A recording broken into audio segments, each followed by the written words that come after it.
Pertama, saya akan membahas apa itu fungsi aktivasi.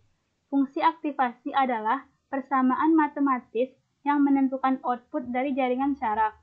Fungsi ini dilampirkan ke setiap neuron di jaringan dan menentukan apakah harus diaktifkan atau tidak berdasarkan apakah input setiap neuron relevan untuk prediksi model. Jadi, fungsi aktivasi merupakan fungsi yang digunakan pada jaringan syaraf untuk mengaktifkan atau tidak mengaktifkan neuron.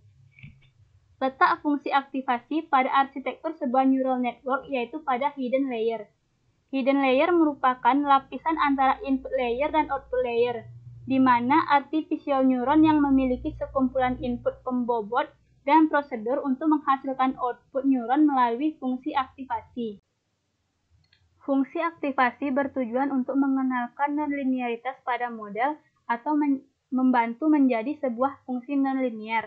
Jika tidak ada fungsi aktivasi, maka hanyalah model linear biasa. Nah, maksud dari pernyataan ini, pertama kita akan membahas mengenai linear regression.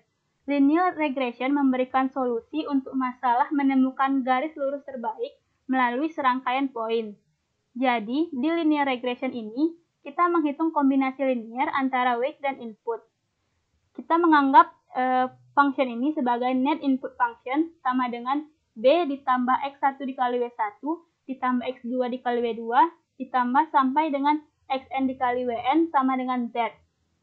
Selanjutnya, logistic regression. Kita masukkan Z yang mana merupakan hasil dari linear regression yang sudah kita hitung tadi ke nonlinear activation function, di mana kita menggunakan sigmoid, seperti pada gambar grafik di bawah ini.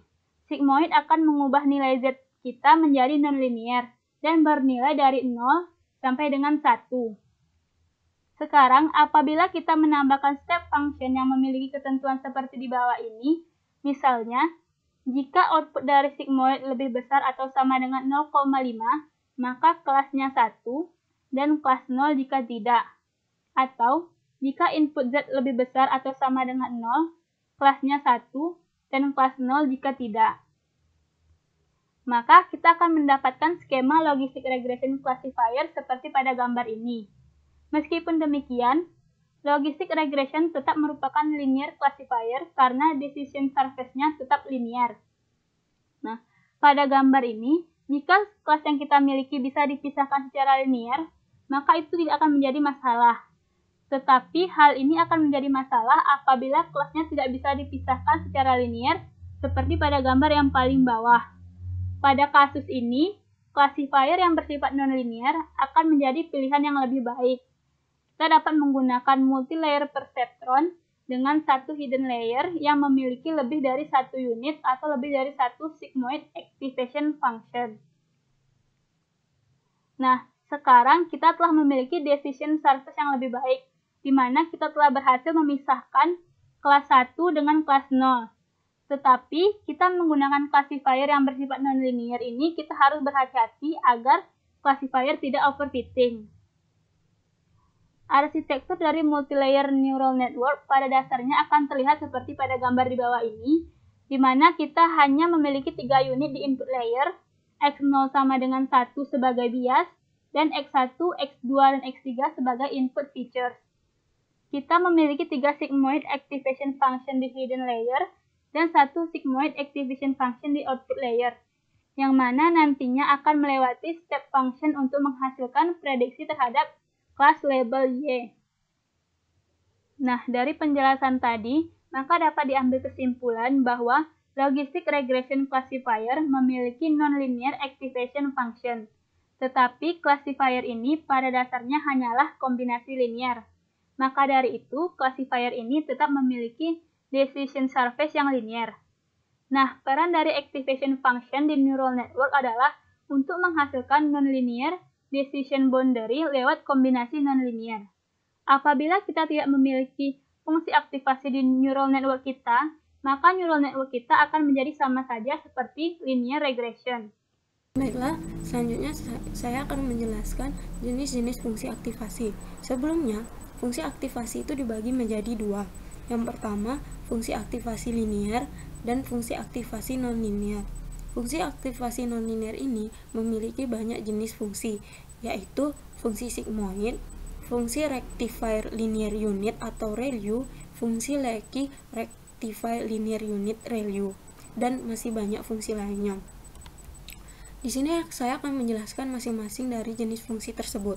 Yang pertama, fungsi linear atau biasa disebut fungsi identitas. Fungsi linear memiliki nilai output yang sama dengan nilai inputnya. Fungsi linear memiliki sintak fungsi dari nilai X akan sama dengan nilai itu sendiri. Untuk kelemahan fungsi linear, 1. Tidak mungkin menggunakan penurunan gradien untuk melatih model turunan dari fungsinya adalah konstanta dan tidak ada hubungannya dengan masukan X, sehingga tidak mungkin untuk kembali dan memahami bobot. Yang kedua, semua lapisan jaringan saraf runtuh menjadi satu. Pada fungsi linear, tidak peduli berapa banyak lapisan dalam jaringan saraf. Lapisan terakhir akan menjadi fungsi linear dari lapisan pertama. Fungsi linear ini digunakan pada saat not keluaran, ketika targetnya adalah nilai nyata. Yang kedua, fungsi sigmoid. Fungsi ini digunakan untuk jaringan saraf yang dilatih dengan menggunakan metode backpropagation. Fungsi sigmoid memiliki nilai pada range 0-1. Sintak yang digunakan pada fungsi sigmoid, fungsi dari nilai X akan bernilai sama dengan X dibagi 1 ditambah E pangkat min X.